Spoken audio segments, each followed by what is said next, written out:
Hi and welcome back. Now, as you've probably worked out, this is not a guest episode because this AC Cobra is in the garage. Now, what that means is that I am actually getting my hands on one. Now, if you've watched the channel before, you'll probably be thinking, well, hang on a minute, he's just broken one of his cars. He's got another one that he's got to get through an MOT, and the DeLorean Turbo, which is quite an exciting project, needs some more work. Why would I take on a fourth car? Well, I'll tell you why.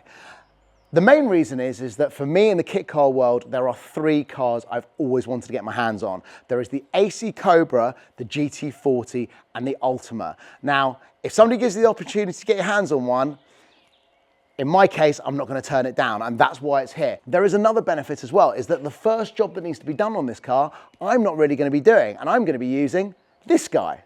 Now, this is Stuart. You probably remember him for some of the previous episodes we've done, and he does a lot of welding work for me in Fabrication, which is very, very handy because in this case, this car has got no exhaust system. We've got the headers, but we don't have anything else, and we've got to make it up. Right, I'm gonna stop the video for a second because if you've ever wondered what happens outside of actually what you see, there's a lot of moving parts. Basically, the preparation for this car started 10 months ago. And that's when I went and saw my buddy. So I've actually got some footage from when we first looked at the car together and went over it. So hopefully you'll enjoy going back to last year and having a look at when I first got to meet the car. I've got a really, really exciting moment ahead of me, shall we say, because behind these doors is a car that I've wanted to get my hands on for years.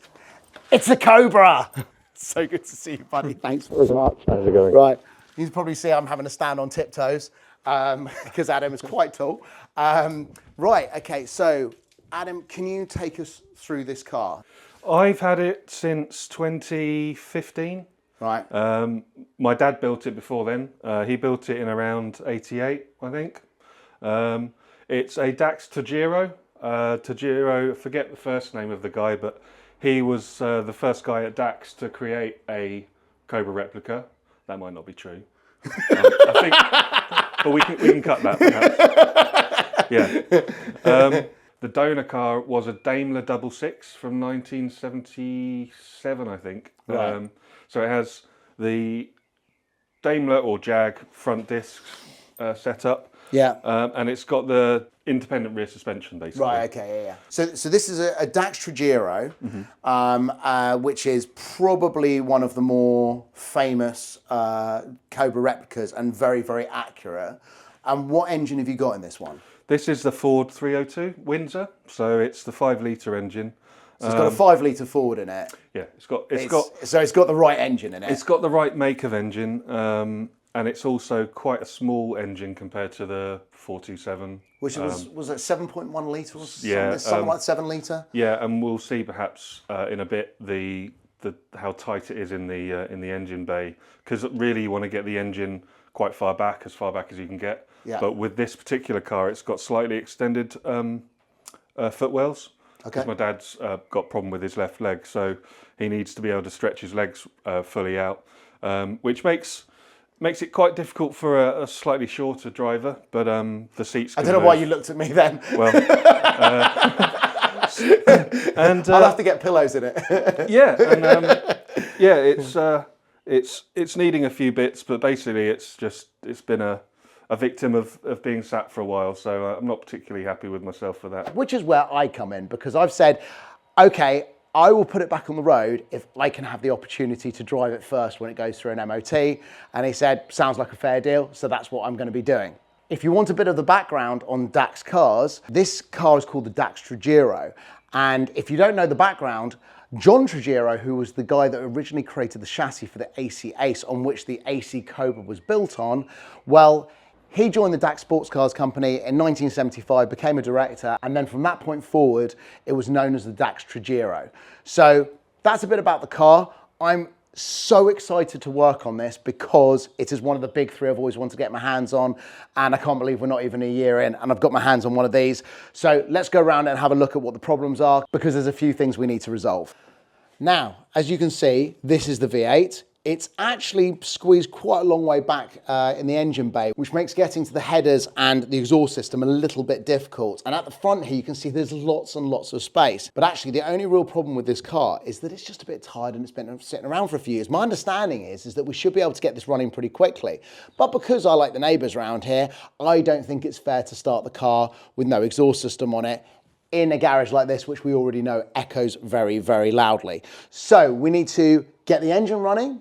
But obviously first we've got to sort out the exhaust system. I've been given a bit of guidance on that. My friend actually wants the exhaust to swing out just in front of the rear wheels instead of having the big pipes on the side. So we're going to have them hidden underneath the car. We also know that there is a problem with this clutch master cylinder. And as much as it is tight to get in there, we have actually worked out how we're going to do it. There's a few little bits that need to come off, like the reservoirs to get in.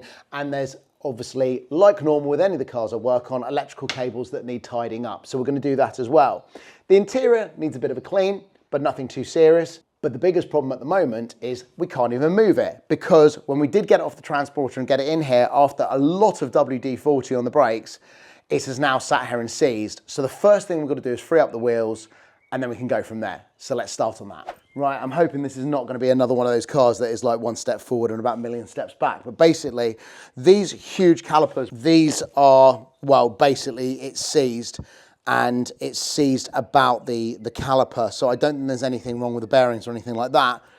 We can obviously take it apart and check it, but this is where we've got the problem. The caliper is biting down on the thank you, on the disc.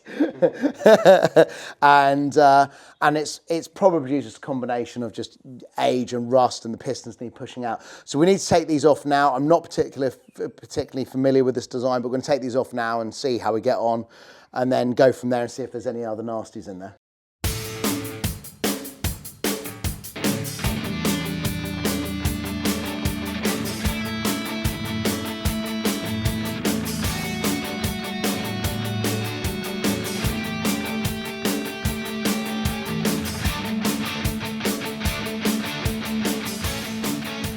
Okay, so we learned something. These calipers have got 4 pistons to either side, and the pads on them look like they've never been used. These have got, I would have thought, all the meat on them that originally came with the pads when they came out the box. So next to no miles. There is grooves on it, there is some markings on it, but not a lot. So I don't know, do you know if pads age? Changing them, I don't think. You wouldn't bother changing them? They're brand new. Okay, so votes for changing and votes for keeping the originals. So, what we definitely do need to do though, although the seals look amazing in this, I've only just realised, and let's have a look. Yeah, if you have a look in here, if I can just turn that across, these seals, these rubber seals in here, are in really good condition. And the rubber doesn't look perished, it's soft and it's pliable.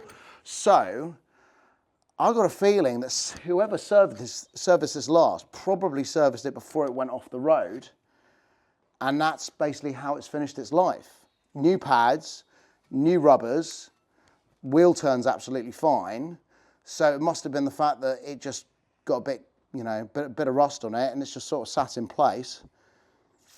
I don't think we need to do much to those. I think we just get a G-clamp on there, wind the pistons back in a little bit. It's a twist one, isn't it? Like, Are they twist? Oh yeah, they are twist. So might have to get a proper tool for this, but very happy that it came off. So I think what we need to do is probably put the wheel back on it. yeah. Leave the caliper off, put off to one side, play with those separately, and then we'll carry on going around the car. So let's do that. Underneath at the moment, the chassis is, it's got paint flaking off it, but it's super thick steel. So I think that just needs a brush down and a paint. There's nothing on it that really concerns me. What's interesting is we can see in there. So that's nice that we can get to the brake servo and see it from a different angle. As you can see, so many of the parts are rust on this, so wherever possible, I'm going to replace components with aluminium and stainless steel. But this is the big thing. See, this is the bottom of the chassis. And what you're trying to do with a kit car is you want to keep as little hanging down from this as possible, so that you don't have things like this plate here serves no real purpose at the bottom. So I would probably get an angle grinder and cut that off with permission from Adam, if he's watching this. Right, so we've just spoken to Adam, and looks like what we're going to do is we're going to come down off the headers here. Yeah, just up here. It's a bit difficult to show you, but basically up here we're going to come down off the headers. Then we're going to use a stainless steel pipe, and we're going to run down here, and at the moment we're going to straight pipe it. So we need to have some pie cuts so we can get a 90-degree bend in here down to the bottom. Then we're going to put in a flexi joint for the exhaust, which means that there's a bit of movement if the engine's moving when you rev it, and we don't know how much it's going to move on the existing mounts. And then the exhaust will be mounted to these rubber mounts going down the side and then across to in front of the wheels. Sorry, first of all, can you just tell us what you actually did? Because obviously the guidance we got was that he wanted the exhaust cans down here, or he wanted the exhaust pipes sticking out of the side, Yes. just in front of the rear wheel, which I think is what the racing look was back in the 60s. Yeah, I think it came out down here and then was down the side. So it's a lot easier to fabricate if it did come straight throughout down the back. Yeah. So what did you end up doing? Because I can see that we've got the header just there, and then we've got the downpipes, and then we can just see some flexies. So I was already supplied with some downpipe fixtures. Did a little 45 out some pie cuts. Hindsight, I should probably buy some already cut bends. It would have saved me a lot of time, but it looks cool with pie cuts. Put a flexi in there for any wobble and stuff, and then straight into an X pipe. For the V8s or V6s, if it's just two straight tubes, it sounds awful. So if an X pipe, it increases exhaust flow efficiently, scavenges all the gases, exits it out quicker, and it sounds a whole lot better. So we've got the two headers going down, joining an X pipe in the middle of the system. There's either an X pipe or a H pipe. I'm not really too sure on the difference of them. No, they do the same sort of thing, but. And then it splits off, and then it's coming out at about sort of like 60 degrees or something like that down the side there. Yeah. And it means that you've got the full exhaust system in, no exhaust cans on it, nothing hanging down except literally the thickness of the pipe, right? Yep. Looks amazing, man. Thanks very much. Should be pretty loud, but pretty nice. Well, so that's the next job, isn't it? Get it started. So yeah, so that's basically it. So we've got the exhaust system in, and next thing we need to do is start it up, and I think it's going to be fairly loud, but we'll have to see in the next episode for that. So take care. Cheers. Bye. Bye.